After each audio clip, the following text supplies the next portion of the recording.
जय श्रीराम. आज श्री रामचरितमानस भाग 284. रामे चित्तलयः सदा भवतु मे, भो राम मामुद्धर.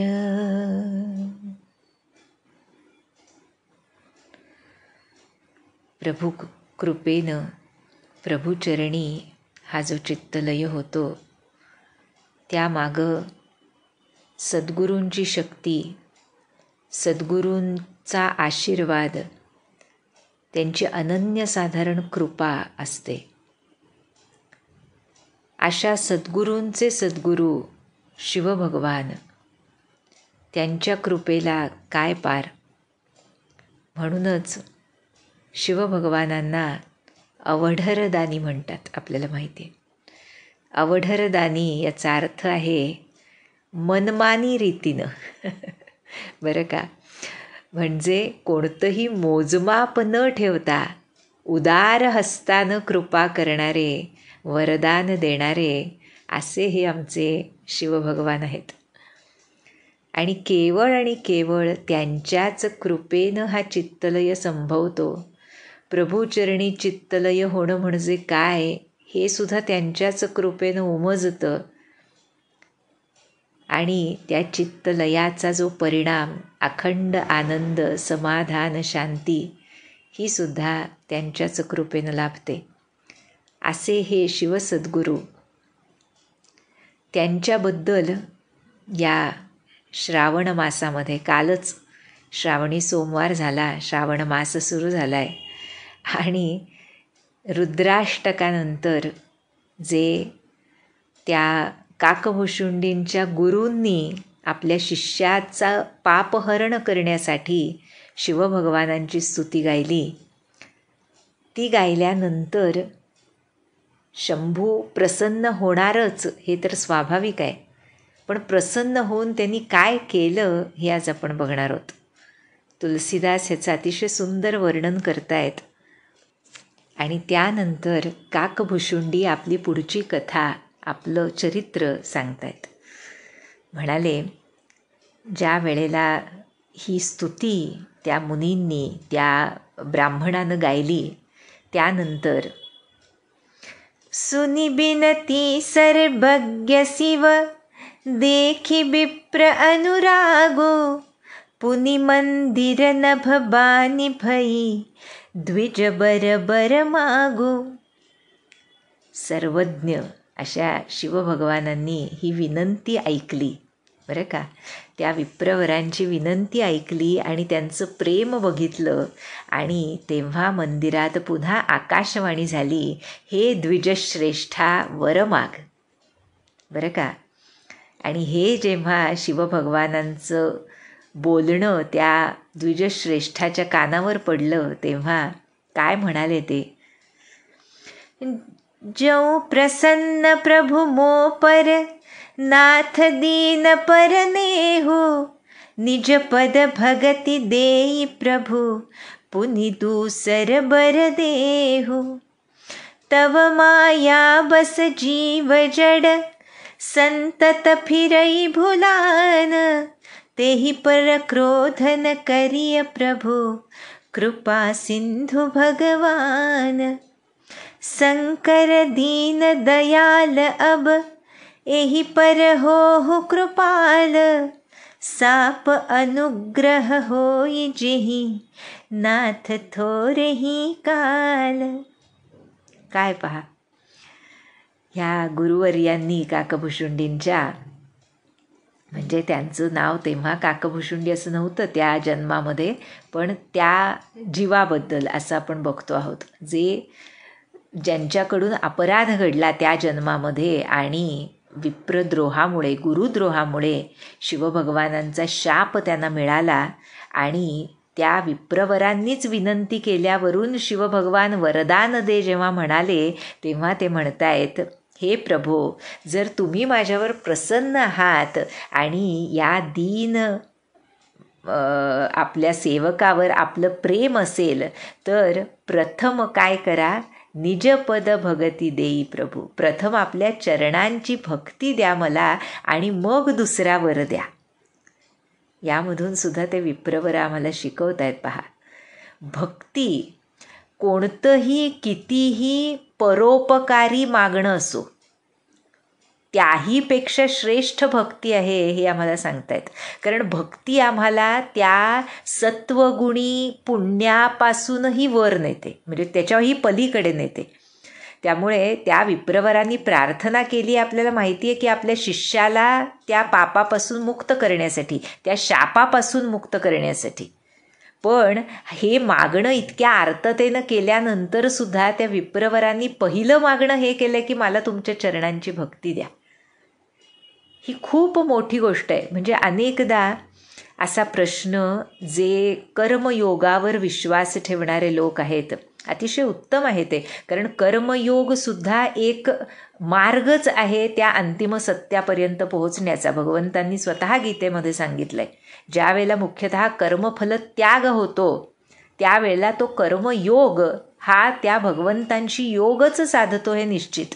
पण हे होत असताना सुद्धा कितीही ते कर्म निस्वार्थी असेल, दुसऱ्याच्या कल्याणार्थ केलेलं असेल, तरीसुद्धा प्रथम भक्तीच मागणं हिताचं आहे हे आम्हाला इथं विप्रवर शिकवतात. कसं आहे, ज्या वेळेला आमचं भांडं भरलेलं असेल त्याच वेळी त्या भांड्यातून आम्ही इतरांना देऊ शकतो असं म्हटलं जातं. अगदी लौकिकामध्ये सुद्धा माझ्याजवळ पैसा असेल तरच मी दुसऱ्याला त्या पैशाची मदत करणार.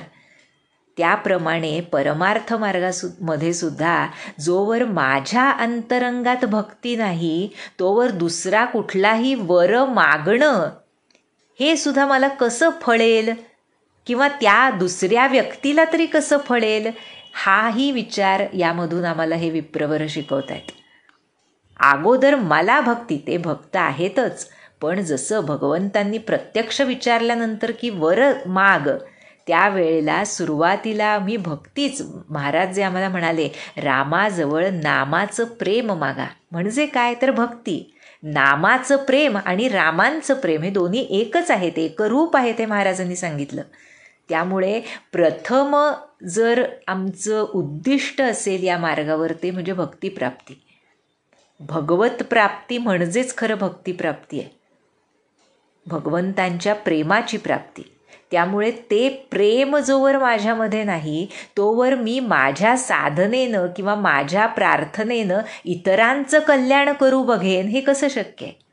त्यामुळे प्रथम स्वतःची भक्ती, महाराज म्हणतातच ना सुबोधामध्ये की स्वार्थ खरा साधारे, महाराजांचा जो निरोप आहे त्यामध्ये, तर तो स्वार्थ जो आहे तो ह्या भक्तीचा स्वार्थ आहे. अगोदर स्वतःचा स्वार्थ साधा, मगच तुम्ही खऱ्या अर्थानं दुसऱ्याचा स्वार्थ साधायला सिद्ध होऊ शकता. त्यामुळे अगोदर भक्ती मागितली आणि आता दुसरा वर मागतायत. काय मागितलं मग की हे प्रभो, हा अज्ञानी जीव माया बस जीव जड. काय करुणा आहे पहा, गुरूंची करुणा ही अशी असते. महाराज आम्हाला म्हणाले ना की तुम्ही नाम घ्या, मग तुमचा हात रामाच्या हातात नेऊन देण्याचं माझ्याकडे लागलं. काय आश्वासन आहे पहा, ते स्वतःच राम आहेत. म्हणजेच काय, या प्रवासामध्ये कोण आहे, माझे गुरु कोण आहेत, त्यांचं निजस्वरूप काय आहे आणि माझंही निजस्वरूप काय आहे, या दोन्हीची ओळखण ह्या प्रवासामध्ये गुरुकृपेनं होते. पण हे होत असताना हा जो गुरूंचा विश्वास असतो तो आम्ही कसा आत्मसात करू शकू यावर भर असला पाहिजे. महाराज म्हणतातच श्रद्धेशिवाय परमार्थ नाही. आणि ही श्रद्धा कशावर, तर माझ्यावर भगवंतांची कृपा होणारच, किंबहुना कृपा आहेच, यावर ज्याचा विश्वास असेल तोच भगवंताकडे मागायला पुढं मागं बघत नाही. कोणत्याही प्रकारचं मागणं तो फक्त आपल्या आराध्य दैवताकडे मागतो. त्यामुळे इथे म्हणता येते की हा अज्ञानी जीव तुमच्या मायेला बळी पडून निरंतर भटकतोय, हे कृपानिधान भगवन त्याच्यावर क्रोध करू नका. हे दीनांवर दया करणारे कल्याणकारी कृपाळू शंकर, आता याच्यावर कृपा करा. ज्यामुळे हे नाथ थोड्याच काळामध्ये तुम्ही दिलेल्या शापातून याची मुक्ती व्हावी. हे सद्गुरूंचं स्वरूप आहे पहा. खरोखर सद्गुरूंशिवाय या मार्गावर एक पाऊल काय अर्ध पाऊलसुद्धा पडणं शक्य नाही. ज्याला हे समजलं त्याला खऱ्या अर्थानं माझ्या सद्गुरूंची थोरवी कळते आणि मग ते स्वरूप काय आहे याची ओळखण त्यांच्याच कृपेनं होते. त्यामुळे त्याची मुक्ती करावी मागितलं आणि पुढे म्हणाले, एही कर होई परम कल्याणा, सोई करहु अब कृपा निधाना, विप्रगिरा सुनि परहित सानी, एवमस्तु इति भैन भवानी. त्यामुळे हे कृपानिधान आता याचं कल्याण होईल असंच करा. आणि अशा रीतीनं ह्या विप्राची परहित साधणारी दुसऱ्याच्या हितासाठीची ही वाणी ऐकून पुन्हा आकाशवाणी झाली, एवमस्तु तथास्तु असं शिवभगवान म्हणाले. यावरून त्या परवाच्या भागानंतर सुद्धा एक गोष्ट मनात आली महाराजांच्याच कृपेनं, जे महाराज आम्हाला सांगतात. महाराजांचं एक अप्रतिम वचन आहे. म्हणजे प्रत्येक महाराजांच्या शिष्यानं कायम हे नजरेसमोर हृदयामध्ये धरून ठेवावं असं हे वचन आहे. ते म्हणजे नाम घेत असता जे घडेल ते माझ्या हिताचंच आहे हा भरवसा बाळगावा. फार सुंदर आणि खोल असं वचन आहे जर चिंतन केलं तर. हे यासाठी आठवलं की हे काकभुशुंडी त्या शिवमंदिरामध्ये नामस्मरण करत बसले होते पहा. आणि नामस्मरण करत असताना त्यांच्या मनामधले ती कलुषितपणा होताच, तो गुरुद्रोह होताच. त्या सर्व गोष्टींमुळे त्यांना श्राप मिळाला. पण श्राप देणारे कोण आहेत? शिवभगवान आहेत. म्हणजे भगवंतांचा शाप आणि भगवंतांचं वरदान या दोन्ही गोष्टी जीवाच्या हिताच्याच असतात.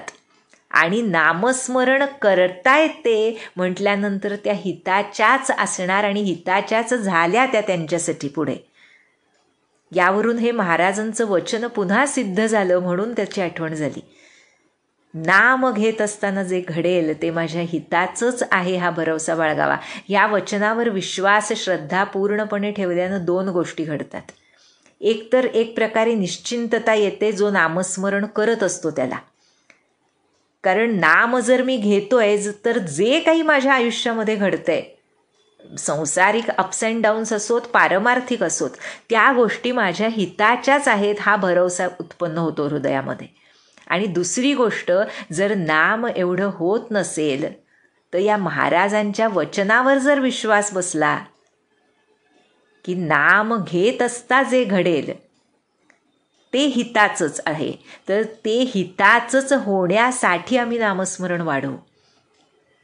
कारण जर एखादी गोष्ट वर खाली झाली आणि तेव्हा नाम सुरू असेल आणि हे वचन आठवलं तर आम्हाला लगेच लक्षात येतं की महाराजांनी सांगितलंय ना, नाम सुरू होतं माझं, मग ही गोष्ट माझ्या अहिताची कशी असेल. यानं शांती लाभते. आणि जर नाम नसताना अप्स अँड डाऊन झाले तर साहजिकच वाटतं महाराजांचं वचन आहे आणि मी नाम घेत नव्हते, त्यामुळे झाली ती गोष्ट माझ्या हिताला कारणीभूत होऊ शकली नाही. त्यामुळे मग आम्ही नाम वाढवायच्या मागं लागतो. त्यामुळे दोन्ही बाजूंनी या वचनाचा अतिशय उपयोग होतो, तो करून घ्यावा असं संत सांगतात या साधन मार्गामध्ये. त्यामुळे इथे जे सांगितलं की त्याचं कल्याण होईल असं करा, असं प्रत्यक्ष त्यांचे गुरु शिवभगवानांकडे याचना करतायत. आणि मग तथास्तु अशी आकाशवाणी झाली. आणि काय म्हणाले आमचे शिवजी, जदपि कीन्ह एहि दारुण पापा, मैं पुनि दीन्ह कोप करि सापा, तदपि तुम्हारी साधुता देखी, करिहऊँ एहि पर कृपा विशेषी, क्षमाशील जे परोपकारी, ते द्विज मोही प्रिय जथा खरारी, मोर श्राप द्विज व्यर्थ न जाई, जन्म सहस अवश्य यह पाई. शिवभगवान तथास्तु म्हणाले आणि म्हणतायत, जरी यानं भयंकर मोठं दारुण असं पाप केलेलं असलं आणि मी सुद्धा क्रोधित होऊन याला शाप दिलेला असला, तरी सुद्धा तुझी साधुता बघून, तुझा सज्जनपणा बघून मी याच्यावर विशेष कृपा करतो. हे द्विजा, जे तुझ्यासारखे क्षमाशील आणि परोपकारी असतात ते मला कुणासारखे प्रिय असतात म्हणतायत शिवभगवान, ते मला श्रीरामचंद्रांसारखे प्रिय असतात. केवढी मोठी गोष्ट सांगतायत पहा शिवभगवान. म्हणजे ह्याच्यातून आम्हाला क्षमाशीलता आणि परोपकारी वृत्ती याचं महत्त्व कळतं. शिवभगवान ज्यांच्या हृदयात श्रीरामांशिवाय इतर कुणाचाही निवास नाही, ते सांगतायत असे जे परोपकारी असतात ते मला श्रीरामान इतकेच प्रिय आहेत. यावरून जे आम्हाला महाराज सांगतात, गिळायला शिकावं. क्षमाशीलता जी इथं सांगितली त्यावरून आमचे महाराज खूप सुंदर काही काही वचनं महाराजांची आम्हाला रोजच्या आयुष्यामध्ये इतकी उपयोगी पडणारी आहेत. पण त्या वचनांचं वरचेवर स्मरण, त्यावर चिंतन घडणं, ते वाचणं हे केलं तर आम्हाला ते वेळेला आठवतं आणि मग दोन्ही गोष्टी होतात. त्या प्रसंगामध्ये आम्हाला त्याचा उपयोग होतो, महाराजांचं अनुसंधान टिकतं आणि त्याहून अधिक महाराजांवरचं प्रेम वाढीस लागतं.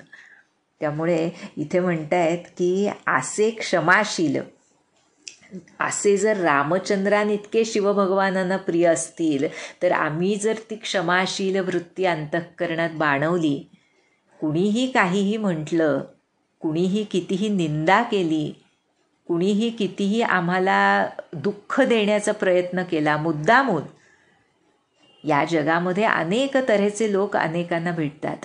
हे झालं तरीसुद्धा जर मी ते गिळलं, क्षमा करायला शिकले, तर दोन गोष्टी होतात. लौकिकामध्ये सुद्धा कोणताही वादविवाद न होता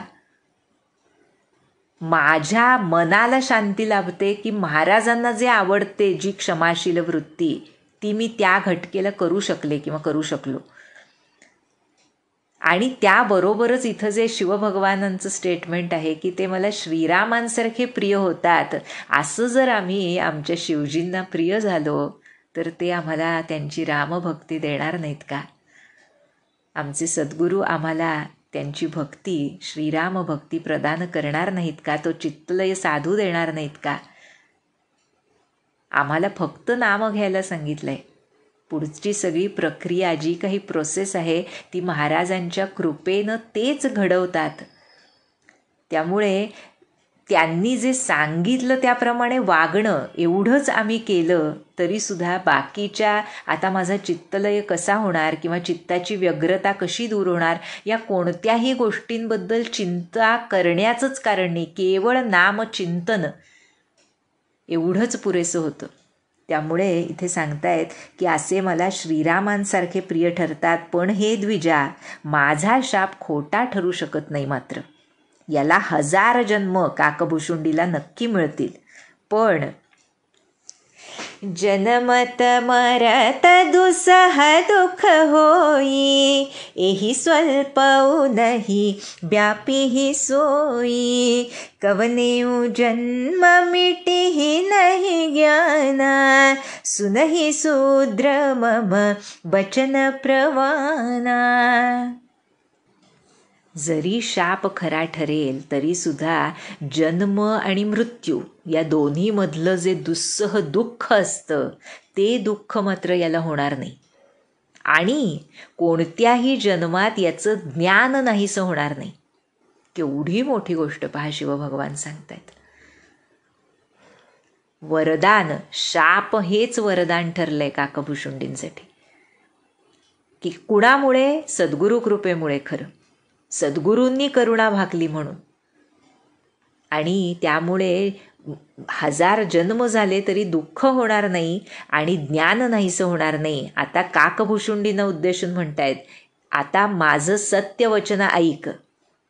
काय सांगतायत काकभुशुंडींना? शिवजी सांगतायत, रघुपतिपुरी जन्म तव भयवो, पुनीतै मम सेवा मन दयवो, पुरी प्रभाव अनुग्रह मोरे, राम भगति उपजिहि उर तोरे, सुनु मम बचन सत्य अब भाई, हरितोषण व्रत द्विज सेवकाई, अब जनि करहि विप्र अपमाना, जाने सुसंत अनंत समाना, इंद्रकुली समम सूल विसाला, कालदंड हरि चक्र कराला, जो इन्ह कर मारा नहीं मरई,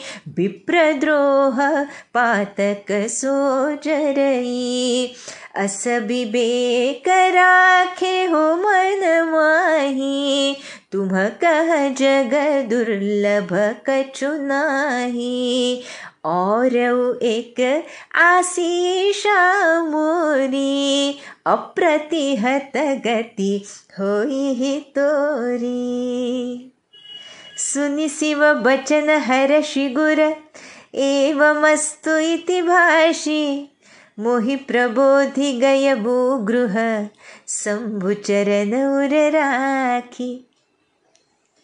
काय वरदान दिले पहा काकभुशुंडींना शिवभगवानांनी. काय म्हणाले, हे काकभुशुंडी, पहिलं म्हणजे तुझा जन्म रघुनाथांच्या अयोध्यापुरीमध्ये झालाय. माझ्या रघुनाथांच्या जन्मस्थळामध्ये तू जन्मलायस आणि त्यानंतर तई मम सेवा मन दैवो, माझ्या सेवेमध्ये मन लावलंयस. काकभुशुंडी शिवभगवानांची सेवा उपासना करायचे ना, त्यांचं नामस्मरण करायचे. त्यामुळे जन्म अयोध्यापुरीत झाला, माझ्या सेवेमध्ये मन लावलंस, त्यामुळे अयोध्यापुरीच्या प्रभावामुळे आणि अनुग्रह मोरे, माझ्या कृपेनं तुझ्या मनामध्ये रामभक्ती निर्माण होईल. काय वरदान आहे पहा. हे हवंय हो आम्हाला, शिवभगवानांकडून हेच हवंय फक्त.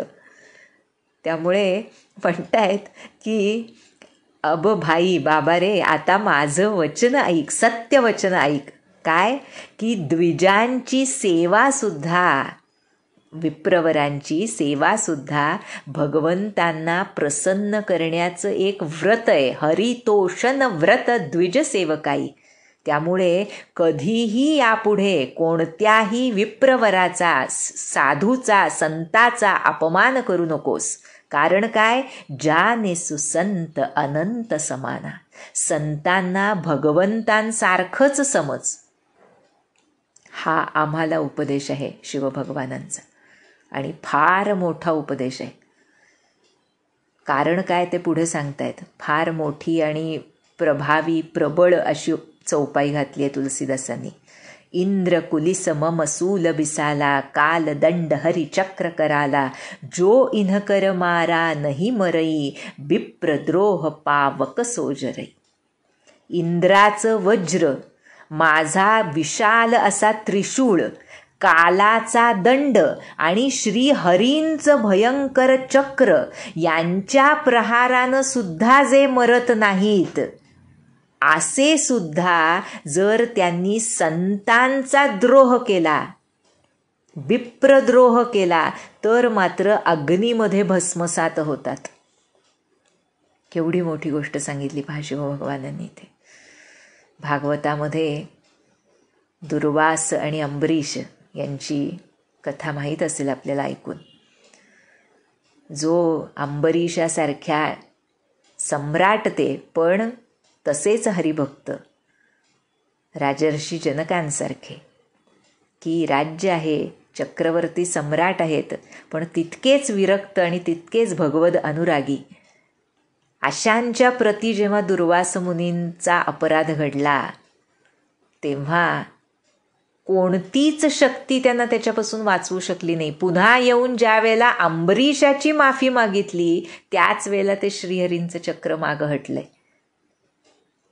त्यामुळे इथे शिवभगवान सांगतायत कोणत्याही उपायानं जे मरत नाहीत ते विप्रद्रोहाच्या पातकानं मात्र जळतात आणि मरून जातात. म्हणजे इतका त्याचा दुष्परिणाम होतो संत अपराधाचा. नामापराधामध्येच येतं ते. आणि सर्व संत आम्हाला सांगतात, अनेक वेळा हे ऐकलंय की संत अपराध याला माफीच नाही.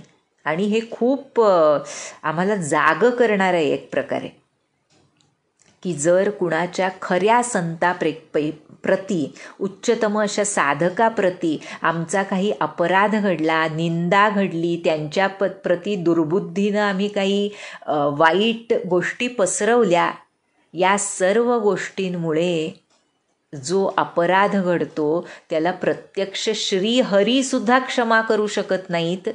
आणि त्याला केवळ एकच उपाय असतो की ज्याच्या प्रति अपराध घडलाय त्याचे जाऊन चरण धरून त्यांनी जर माफ केलं तर माफी मिळते, असं प्रत्यक्ष भगवंतांनी भागवतामध्ये सांगितलंय.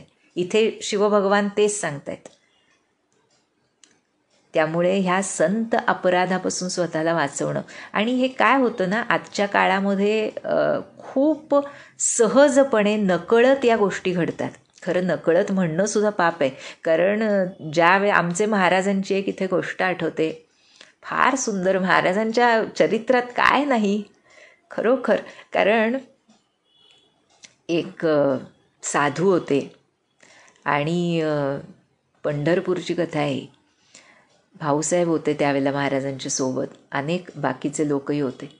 आणि ते विप्रवर जेव्हा येणार होते, ते साधू पुरुष जेव्हा येणार होते, त्यांची ख्याती काही फारशी चांगली नव्हती, असं प्रत्यक्ष तिथे असलेल्यांनीच सांगितलेली कथा आहे ती. आणि त्यावेळेला ज्या वेळेला ते येणार होते त्या म्हणजे अपकीर्ती एक प्रकारे थोडीशी त्यांची झालेली होती त्या साधूंची. त्यामुळे बाकीच्यांना कुणाला त्यांच्याबद्दल फारसा आदर असा नव्हता. खरं आमच्या महाराजांनी काय केलं माहीत आहे का, ते जेव्हा आले तेव्हा त्या मातीमध्ये त्यांना साष्टांग दंडवत घातलं. त्या साधूंना, बरं, ज्यांच्याबद्दल फारशी चांगली कीर्ती त्यांची नव्हती, अशा साधूंना महाराजांनी साष्टांग दंडवत घातला. आणि मग नंतर भाऊसाहेबांनी विचारलं की हे असं का केलं. महाराज म्हणाले, त्यांना नसेल पण त्यांनी धारण केलेल्या त्या वेशाला तरी महत्त्व आहे की नाही, त्याला तरी किंमत आहे की नाही.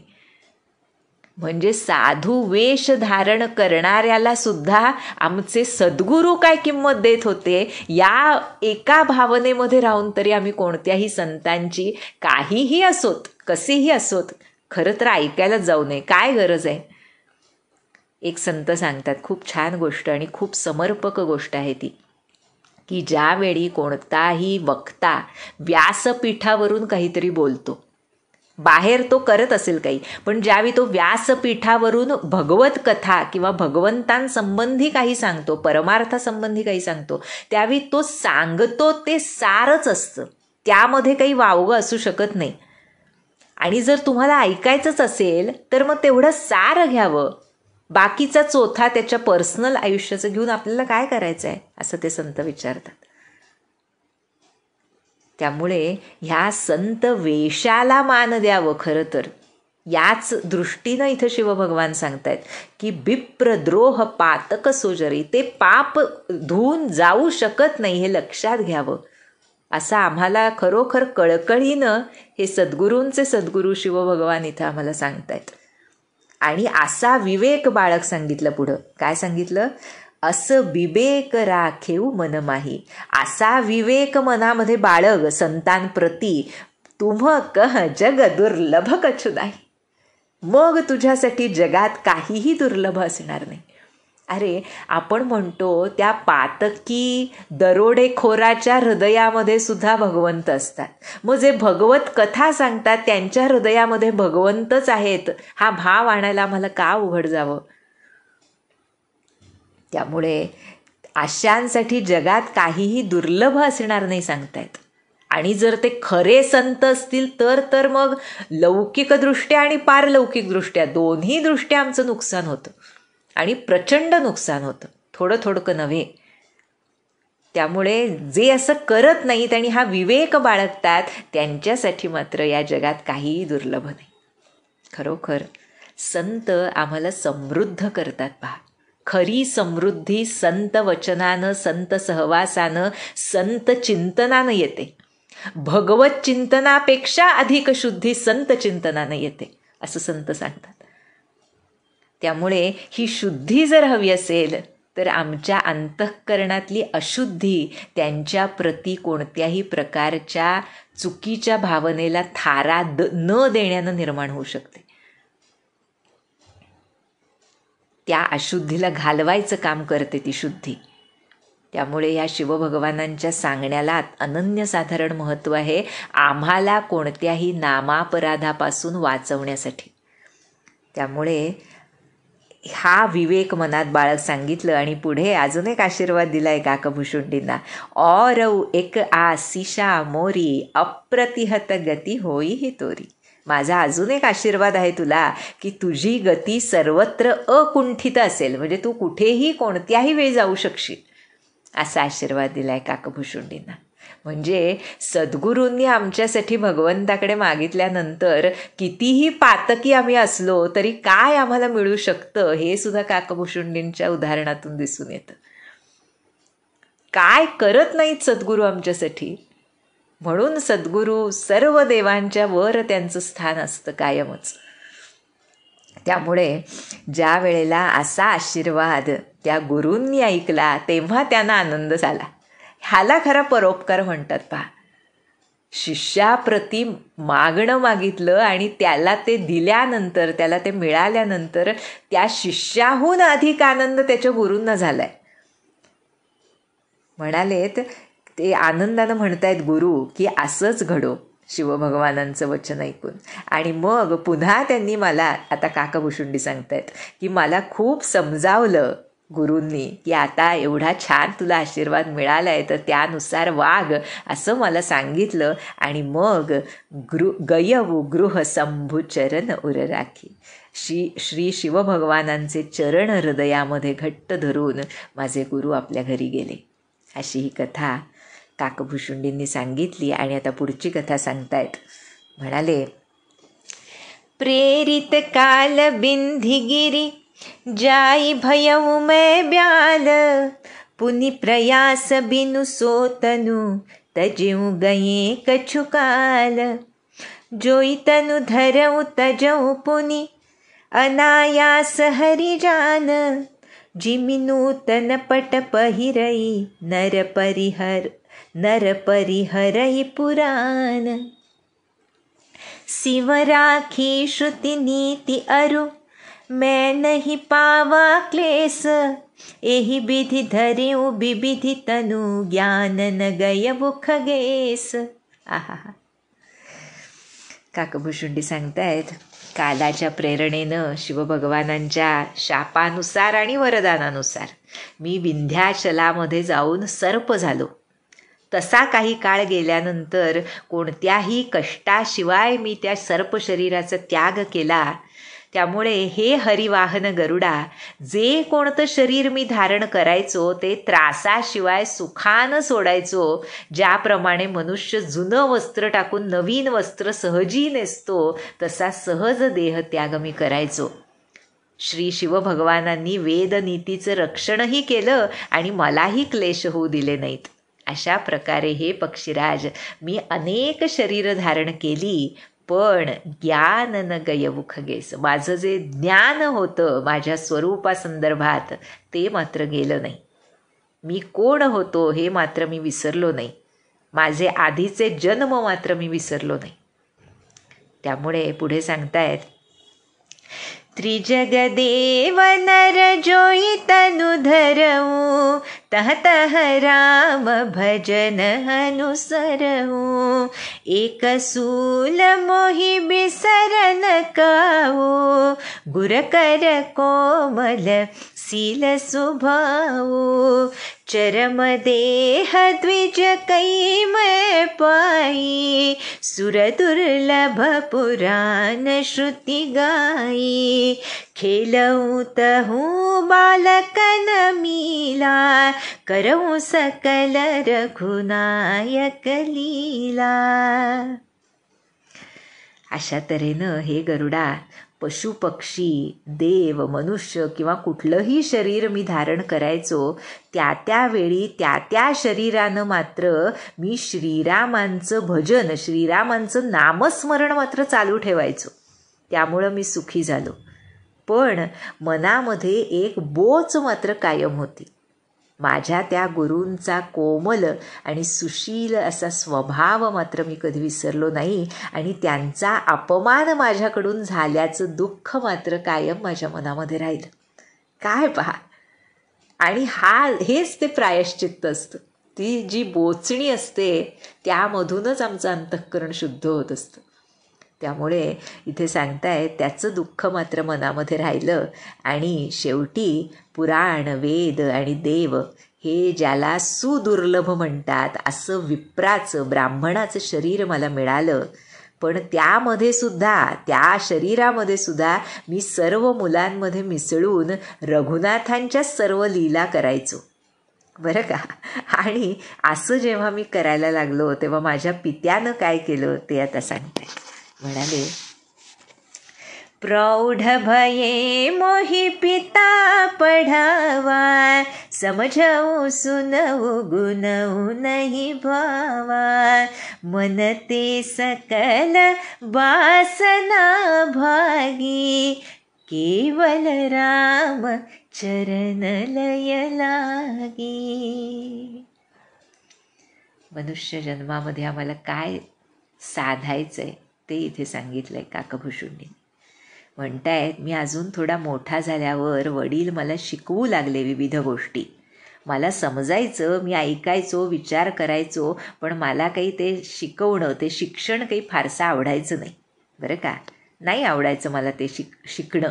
कारण काय सांगितलं, मन ते सकल वासना भागी केवल राम चरण लय लागी.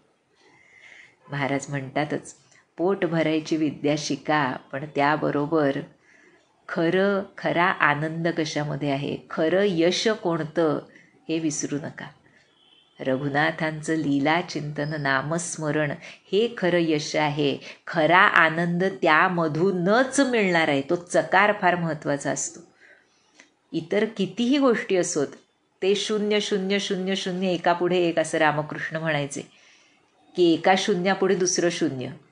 म्हणजे एक आयुष्यात सक्सेस मिळालं ते 1 0, पुढे काय लग्न झालं 2 0, मुलं झाली 3 0, मुलं चांगली झाली 4 0. सर्व काही आहे संसारामध्ये, पैसा भरपूर आहे, घरदार आहे, 5वं 6वं 7वं 0. पण काय त्याची किंमत किती होते, 0च. शून्यापुढं 0 दिल्यानंतर 0च होते. त्यामुळे ते म्हणायचे रामकृष्ण की त्याच्या मागे भगवत भक्तीचा 1 लागला तर मात्र त्या सगळ्याची किंमत किती वाढत जाते. तो 1 लागणं म्हणजे हे राम चरण लय लागे. आपण प्रत्येक भागाच्या सुरुवातीला जी प्रार्थना करतो, चित्तलय भावा तुमच्या चरणी, त्याचं गमक याच्यामध्ये, तेच खरं यश आहे, तोच खरा आनंद आहे, ते तिथंच खरं समाधान आहे. त्यामुळे इथे म्हणाले वासना पळूनच गेली. त्यामुळे ते शिक्षण आवडायचं नाही. लौकिक शिक्षण तोपर्यंतच खूप आवडतं जोपर्यंत किंचित काही वासना शिल्लक आहे. जेव्हा ती निघून जाते तेव्हा त्याची काय चाड. त्यामुळे म्हणतायत पुढे, कहू खगेस अस कवन अभागी खरी सेव सुरधेनु ही त्यागी प्रेम मगन मोहि कछु न सुहाई हारे पिता पढ़ाई पढ़ाई. हे गरुडा, असा कोण भाग्यहीन असेल जो कामधेनू सोडून गाढवाची सेवा करेल. गाढवीची म्हटलंय. कोण खरी म्हणजे गाढवी, तिची सेवा कोण करेल कामधेनू सोडून. म्हणजे लौकिक विद्येला गाढवीची उपमा दिली आहे पाहिजे तुलसीदासांनी. खरी विद्या कोणती तर श्रीरामचरणांची आवड ही खरी विद्या. त्यामुळे ती कामधेनू सोडून गाढवीची सेवा कोण करील. आमच्या महाराजांची आठवण झाली. महाराजांना जेव्हा शाळेत घातलं त्यांच्या वडिलांनी, आपल्याला माहीत असेल, चरित्रामध्ये वाचलं असेल की ते सर्व मुलांना घ्यायचे आणि भजन श्रीरामांचं करायचे, नामस्मरण करायचे, राम राम लिहायला लावायचे मुलांना. आणि ते गुरुजी आले की रागवायचे की हे काय चाललं आहे, मी काय अभ्यास सांगून गेलो होतो, पण त्याच्याकडे लक्षच नसायचं.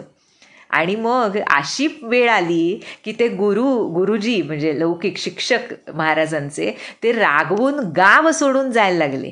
तेव्हा मात्र आमच्या महाराजांना दया आली, धावत त्यांच्या टांग्यामागे गेले आणि म्हणाले की रागवू नका, पण खरंच रामाच्या नामामध्येच खरं कल्याण आहे, तेव्हा राम नाम घेत जा. हे त्या वयामध्ये महाराजांनी त्या शिक्षकांना सांगितलं.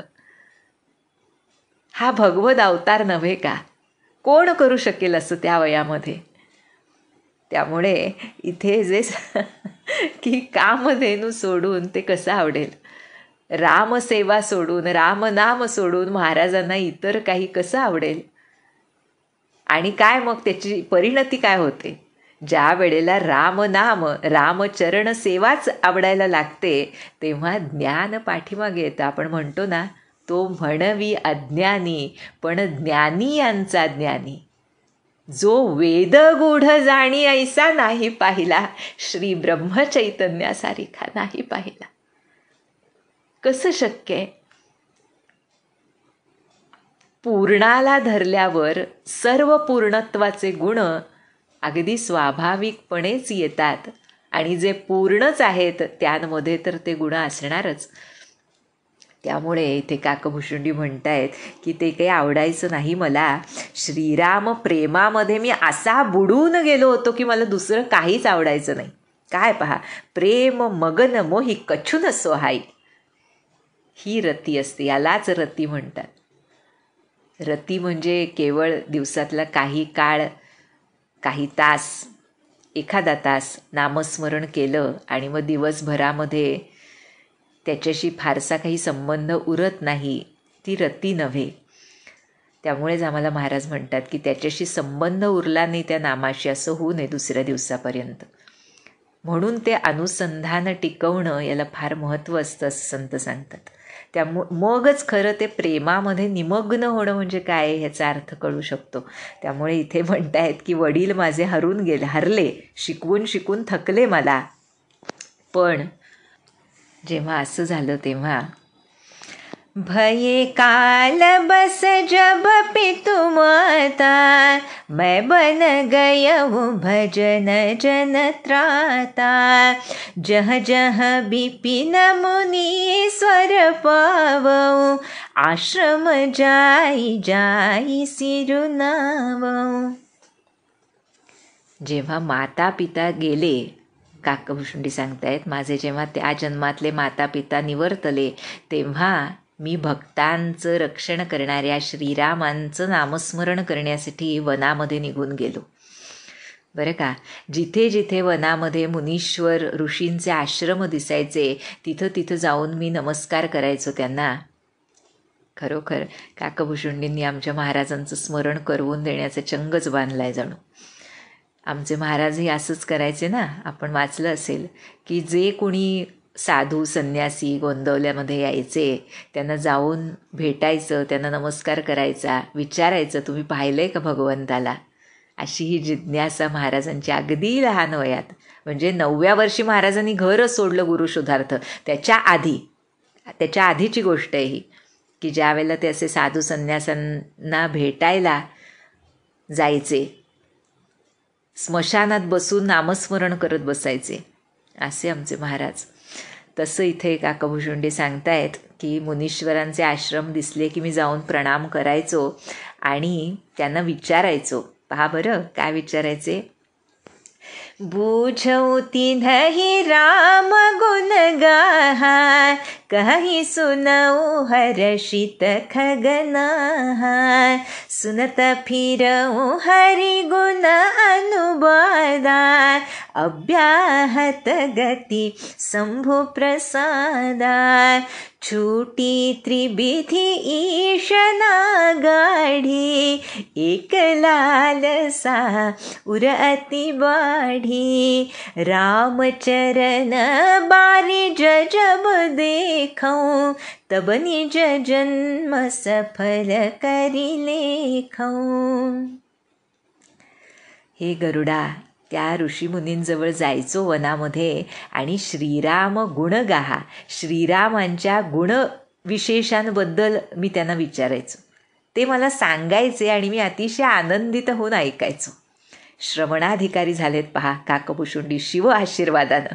काय संगती आहे पहा. म्हणजे जर आपण ते कथाप्रसंग जोडत गेलो प्रत्येक जन्मातले, ते जे जन्म आपल्याला सांगितलेत त्यांनी त्यातले अर्थातच, पण कसं असतं पहा. म्हणजे हे जे इव्होल्युशन असतं जीवाचं, ते काकभूषुंडींनी आमच्या समोर असं उघडं करून ठेवलं आहे. त्यामुळे आम्हाला लक्षात येतं की कसं जीवाचं इव्होल्युशन होतं आणि होऊ शकतं. कोणत्या स्तरापासून कोणत्या स्तरापर्यंत जीव इव्हॉल्व्ह होऊ शकतो. त्यामुळे इथे सांगतायत की आनंदात मी ऐकायचो आणि सदा सर्वदा श्रीहरींच्या गुणांचं वर्णन ऐकत फिरायचो. श्री शिवकृपेनं मी मनात येईल तिथं जाऊ शकायचो.